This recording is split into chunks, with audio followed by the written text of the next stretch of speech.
এখন যেটা হচ্ছে যে আমি আপনাকে লাস্ট টাইম আমি বলছিলাম যে মানে যদি কাজ হয়, যদি আলটিমেটলি ওনাকে ছুটায় নিয়ে আসা যায়, তো তখন আমি হ্যাঁ যদি চাই, হ্যাঁ তো আমি একটা বেশ ভালো অ্যামাউন্টের কথাই বলেছিলাম, যে আমি 1 crore কথা বলছিলাম। হ্যাঁ আমি তোকে বলছি যে ঠিক আছে আমরা যদি পারি তাহলে ইয়ে করবো, এটা নিয়ে তো আর ফার্দার কোনো আলাপ হয়নি আসলে। বিইটি ইয়েস। আর এখন যদি সবচেয়ে বেস্ট হয় যদি আমাকে একটু একটা অ্যাডভান্স যদি কিছু একটা থাকে, 10 লাখের মতো যদি অ্যাডভান্স করা যায় খুব ভালো হয় ইন ক্যাশ। যদি আলটিমেটলি একটা ব্যবস্থা করা যায় তাহলে সব মিলে মানে আমার একটা যেহেতু ওনার ব্যাপারে আমার একটা এক্সপেকটেশন থাকবে যে এক তারপরে সেটার মধ্যে এখন ভেঙে ভেঙে সেটা যেতে হোক এখন ধরেন 10-20 এখন ভেঙে ভেঙে টাইম টু টাইম সেটা হইলো। তো যেহেতু পুলিশে কিছু পাচ্ছে না, এখন বড় বড় কয়েকজনকে দিয়ে ওরা এটা করতে চায়, তো অবশ্যই আর কি ফাঁসাইতে চায় ফজিকুন সাহেবকে। আমি তার স্ট্র্যাটেজি বুঝলাম। যাই হোক, চিফ প্রসিকিউটর বলতেছে আমার কাছে অডিও আছে, এই আছে সেই আছে, আমি একটু অবাক হচ্ছি। ঠিক আছে, তো হয়তো ব্লাফও দিয়েছে, হয়তো এটাই হতে পারে নতুন চিফ প্রসিকিউটরকে, এবং উনি বেশ রিজনেবল।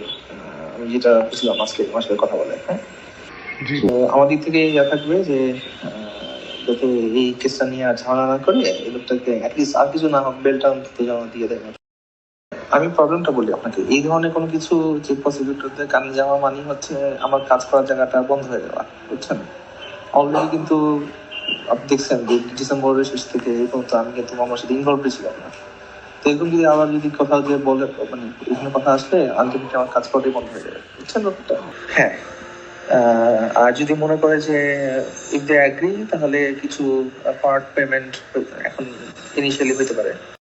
আচ্ছা, আর আরেকটা জিনিস সেটা হচ্ছে যে ওই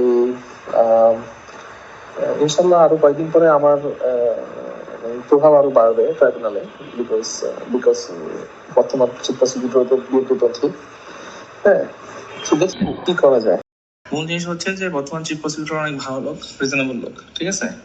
এখন সামনে যেটা করবে আপনাদের মামলাটা নিয়ে তারেক আব্দুল্লাহ, মইনুল করিম আর নোমান এবং আমি এবং চিফ প্রসিকিউটর এবং জোহা সবাই একসাথে বসা হবে। তো তখন ওরা যদি বিপক্ষে বলবো আমি পক্ষে বলবো।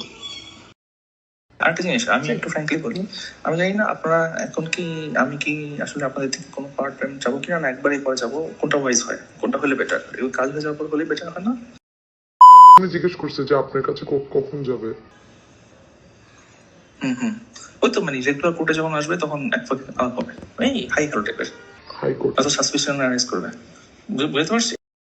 সেই অডিও রেকর্ড করে আইনমন্ত্রীকে দিয়ে দিচ্ছে। আপনি কি আমাকে একটু হেল্প করতে পারবেন? আইনমন্ত্রী আমাকে এখন মাত্র ফোন করছে, ফোন করে বলতেছে আমাকে পুলিশে দিবেন।